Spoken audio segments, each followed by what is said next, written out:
नमस्कार, आप सभी का स्वागत है हमारे शो ज्ञान सागर में। पिछला शो में हम लोग अवतारवाद का एक परिचय लिए थे और मैंने आपको बताया था कि अवतार का अर्थ क्या होता है।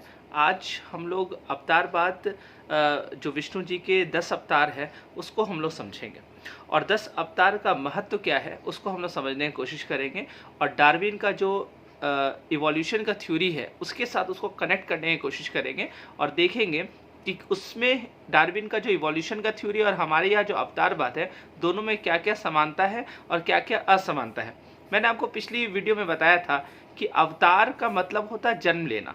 कोई भी क्वालिटी या कोई भी गुण जब हम लोग को दिखता है कोई किसी भी व्यक्ति में या किसी भी जीव में तो हम उसको उसका अवतार मानते हैं। साधारण भाषा में उसको हम लोग क्या बोलते हैं, जन्म लेना। जैसे मैंने आपको बोला था कि अगर कोई ज्ञानी व्यक्ति है वो अपने ज्ञान का प्रदर्शन कर रहा तो हम लोग क्या बोलते हैं, ये तो ज्ञान का अवतार है। तो ज्ञान क्या हो गया, क्वालिटी हो गया, गुण हो गया।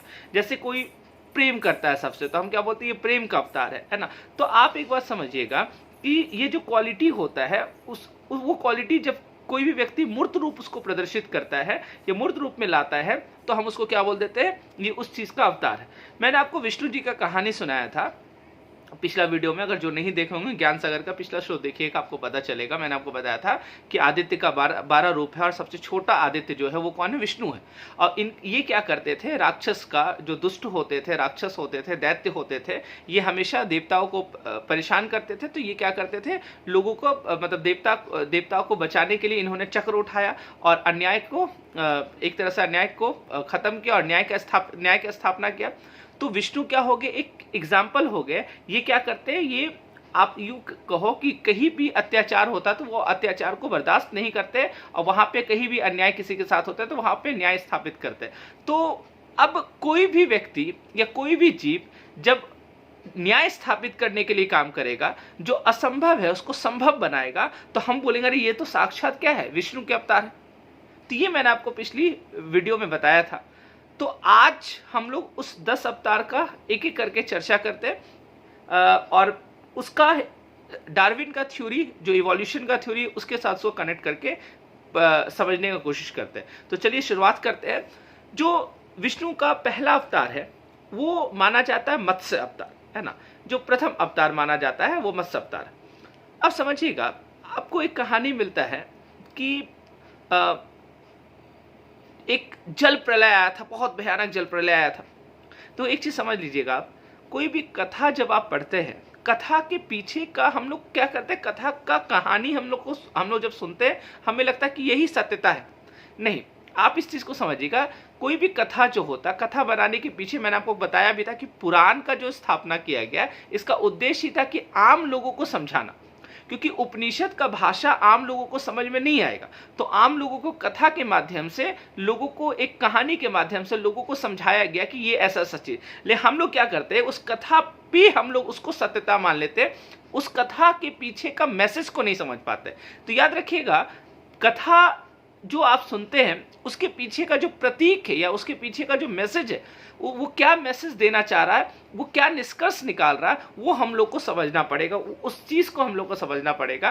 तो हमेशा कोशिश कीजिएगा पुराण का प्रतीक और पुराण का जो कथा है उससे हम लोग क्या करेंगे, वो क्या मैसेज देना चाह रहा है उस मैसेज को ढूंढने का कोशिश करेंगे। यही तो ज्ञान सागर शो का उद्देश्य है कि हर चीज का मैसेज को हम लोग, है ना, जो अंदर मैंने बताया था कि ये ज्ञान सागर में इतना हम लोग डुबकी लगाएंगे कि मोती प्राप्त करेंगे, ना कि हम ऊपर ऊपर उसको रखे रहेंगे। तो कथा तो सब कुछ सुनाते हैं लेकिन उसका मैसेज को हम लोग ढूंढने की कोशिश करेंगे। तो अब जैसे आप कहानी सुनिएगा कि मत्स्य अवतार में उन्होंने क्या किया, एक जल प्रलय आया था, इतना विशाल जल प्रलय आया था कि पूरा पृथ्वी जल से क्या हो जाता, डूब जाता, है ना। कोई जीव जंतु नहीं बचने वाला था। तो वहां पे भगवान विष्णु ने क्या किया, मत्स्य अवतार धारण किया और मनु को उन्होंने बोला कि तुम सारे जीव जंतु को बचाओ, नाव में अपना चढ़ाओ और उस नाव को कौन, हम डूबने नहीं देंगे, मेरे ऊपर तुम क्या करो, नाव रखो। तो एक मछली का अवतार वो उन्होंने लिया और पूरा संसार को क्या हुआ, बचाया। तो मैंने आपको बताया था कि अवतार विष्णु का इसलिए मानते हैं, जब मैंने आपको क्या बताया, कुछ चीज असंभव लगता है और उस असंभव को संभव बना देते हैं,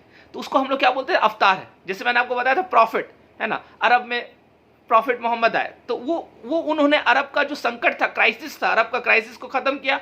तो लोग बोले अरे ये तो साक्षात, ये क्या है, ये तो प्रॉफिट है, ये आम आदमी तो कर नहीं सकता, ये तो पैगंबर है, ये ईश्वर का पक्का कोई दूत है, मैसेंजर है। तो होता यही चीज है कि जब असंभव को जो संभव बना देते हैं उसी को हम लोग फिर क्या करने लगते हैं, प्रॉफिट बना देते हैं, या फिर किसी भगवान का, ईश्वर का क्या करते हैं, अवतार मान लेते हैं। तो वही चीज है। तो यहाँ पे मत्स्य का अवतार हम लोग मानते हैं। अब देखो इसमें डार्विन का थ्योरी क्या कहता है। अगर आप डार्विन का थ्योरी देखिएगा तो डार्विन में मानता है कि जो इवोल्यूशन शुरू हुआ, जीव जंतु का उत्थान जब से शुरू हुआ, तो ओरिजिन ऑफ लाइफ जो माना जाता वो जल में ही माना जाता। डार्विन भी इस चीज को स्वीकार करता है कि जीवन का जो उत्पत्ति हुआ है वो जल से हुआ, मतलब ओरिजिन ऑफ लाइफ जो है वो कहा है मरीन से हुआ है।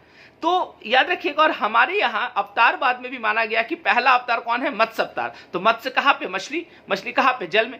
तो आप एक चीज समझना, तो डार्विन का थ्योरी और हमारे यहाँ का अवतारवाद दोनों काफी क्या हो रहा है, यहाँ पे मैच कर रहा है ना। अब देखो होता क्या है, डार्विन ने इस चीज को स्वीकार किया कि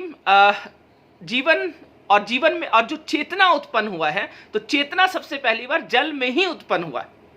तो आप समझिएगा यहाँ पे होता क्या है, धीरे धीरे जैसे जैसे फिर जीवन आगे बढ़ने लगा, जल में क्या होने लगा कि बड़ी बड़ी मछलियां छोटी छोटी मछली को खाने लगी। ये डार्विन का थ्योरी मैं बता रहा हूं। और जब बड़ी बड़ी मछली छोटी छोटी मछलियां को खाने लगी, तो अब क्या, वो मछली सरवाइव करने के लिए, या और भी जो जीव सब है जल में, वो सब सरवाइव करने के लिए, उस अपना जीवन को बचाने के लिए वो लोग क्या करने लगा, स्थल में आना शुरू हुए। और धीरे धीरे जब वो स्थल में आना शुरू हुए तो धीरे धीरे इवोल्यूशन हुआ और ऐसे जीव की उत्पत्ति हुई जो जल में भी रह सकते हैं और स्थल में भी रह सकते हैं। और देखिए हमारे यहाँ अवतारवाद में दूसरा अवतार जो है वो कौन सा अवतार आता है, तो वो कुर्म अवतार आता है। कुर्म मतलब कच्छ, मतलब कछुआ अवतार। और आप समझिएगा, कछुआ ऐसा जीव है जो जल में भी रह सकता है और जो स्थल में भी रह सकता है। तो डार्विन का जो इवोल्यूशन का थ्योरी में उसने बताया कि अब जल और स्थल दोनों जगह पे रहने वाले जीव का उत्थान होगा, इवोल्यूशन होगा। हम लोग भी मानते हैं कि जो अगला अवतार है वो कच्छ अवतार है ना। तो आप समझना, ये जो कुर्म अवतार भगवान विष्णु ने लिया, इसका उद्देश्य क्या था। अब इसका उद्देश्य ये था कि अब इसमें भी कहानी मिलता है कि समुद्र मंथन हो रहा था, और समुद्र मंथन जब देवता और राक्षस कर रहे थे, तो उसी मंथन के दौरान जो पर्वत है वो क्या होने लगा, डूबने लगा। तो पर्वत जब डूबने लगा तो वहां पे देवता ने भगवान विष्णु से आग्रह किया कि उनसे मदद मांगा कि हे पालनहर्ता, आप मदद कीजिए, नहीं तो क्या हो जाएगा, हम लोग जो मंथन कर रहे वो मंथन नहीं हो पाएगा। तो मंथन करने के लिए क्या, वो पर्वत को स्थिर रहना पड़ेगा। तो विष्णु जी ने क्या किया, कछुआ का अवतार लिया, जिसको कुर्म अवतार बोलते हैं हम लोग। और कुर्म अवतार लेकर के उन्होंने अपने पीठ पर उस पर्वत को क्या किया, संभाला। तो ऐसे करके क्या होता है, ऐसे करके अवतारवाद का और इवोल्यूशन का जो थ्योरी है, देखिए कितना मैच कर रहा है। समझ पा रहे बात। तो वो कथा से हम लोग को ये पता चलता है कि अब अगला क्या चीज का, कुर्म का है ना, इसका कछुआ का अवतार हो। तीसरा अवतार क्या है हमारे, तो तीसरा अवतार हमारे यहाँ वराह अवतार।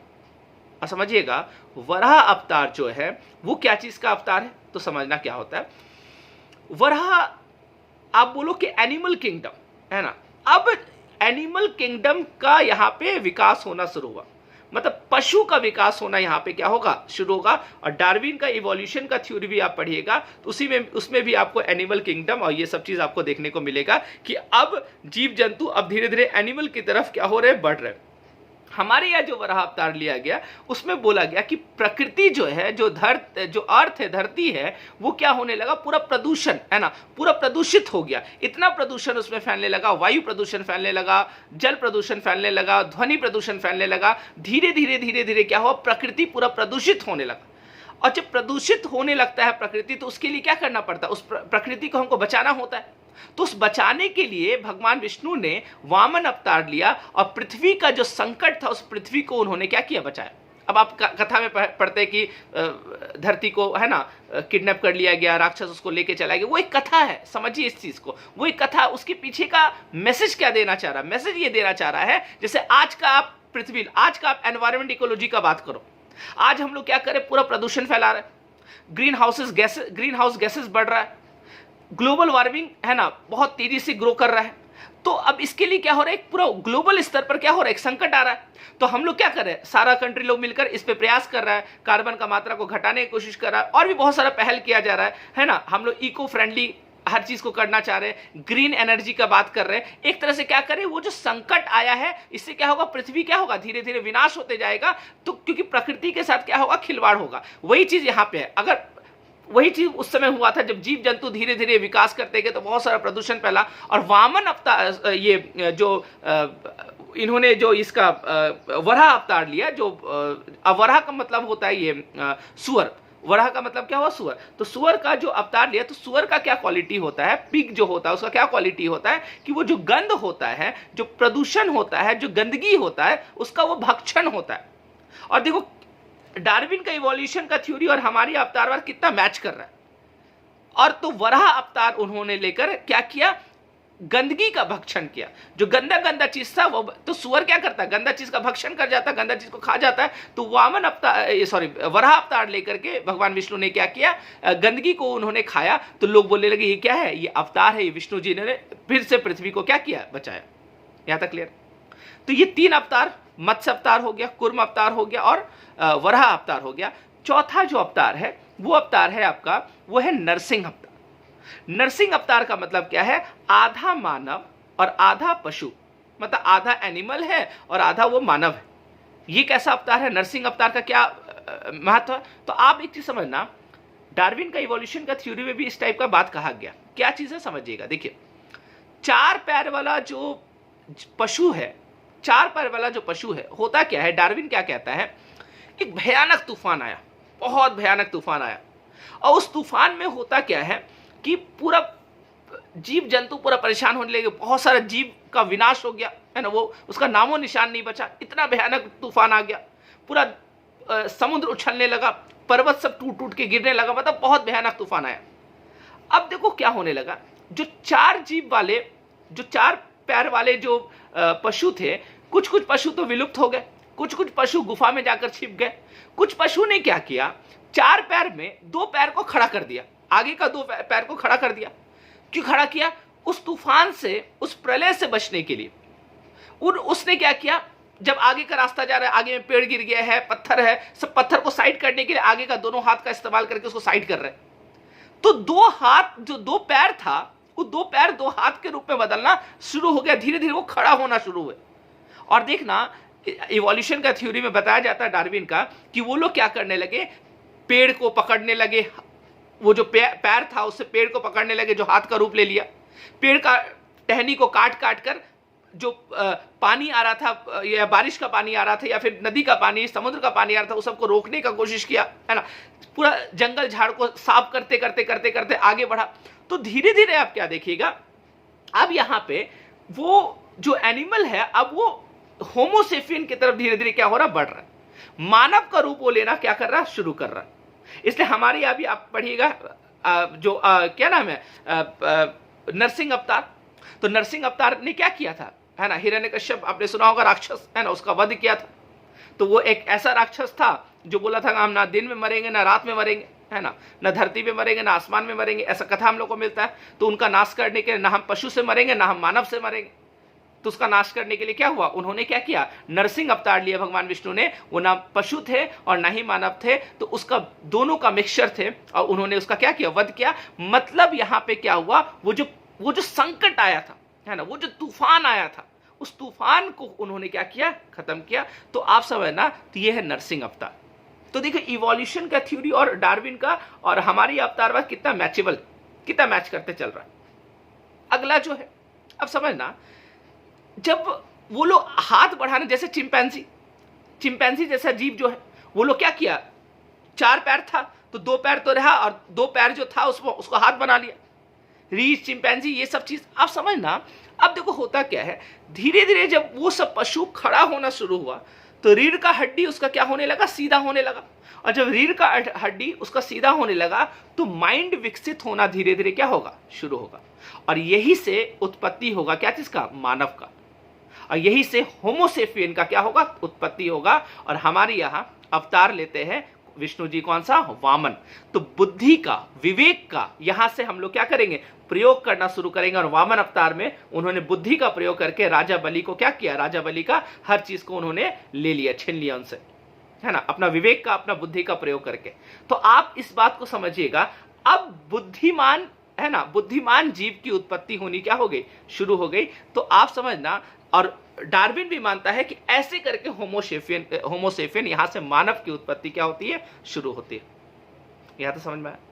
अब देखिएगा, डार्विन का इवोल्यूशन का थ्योरी यहाँ पे खत्म हो जाता है, लेकिन हमारे ऋषि मुनियों ने कहा कि नहीं, इवोल्यूशन अभी खत्म नहीं हुआ है, अब मोरल इवोल्यूशन क्या होगा, शुरू होगा। अब यहां से क्या होगा, मोरल इवोल्यूशन शुरू होगा। इसे देखिएगा, अब नैतिकता को कौन स्थापित करेगा, बुद्धि वाले जीव तो आ गए, मानव तो आ गया, लेकिन एक सभ्य समाज कैसे बनाएगा, एक सिविलाइज्ड पर्सन कैसे बनेंगे, मतलब एक सिविलाइज्ड समाज कैसे बनेगा, नैतिकता को कैसे स्थापित किया जाएगा, इसके लिए हमारा अगला अवतार कौन है, परशुराम। अगला अवतार कौन होगा, परशुराम। अब यहां से हम लोग देखेंगे कि परशुराम है ना, जो अगला अवतार होगा, परशुराम से लेकर के फिर राम, कृष्ण, बुद्ध और कल्कि अवतार, ये सब सारा अवतार को हम लोग पढ़ेंगे नेक्स्ट वीडियो में। आज के लिए इतना ही, मिलते हैं हम लोग। मुझे लगता है कि आप लोगों को क्लियर हो गया होगा अवतारवाद का दोनों, इसलिए मैं इसको बहुत ज़्यादा लंबा नहीं करना चाह रहा हूँ। 5-5 में हम लोग है ना 5 अवतार को आज देखें और 5 अवतार को अगला वीडियो में हम लोग क्या करेंगे, देखेंगे। आज के लिए इतना ही, नमस्कार।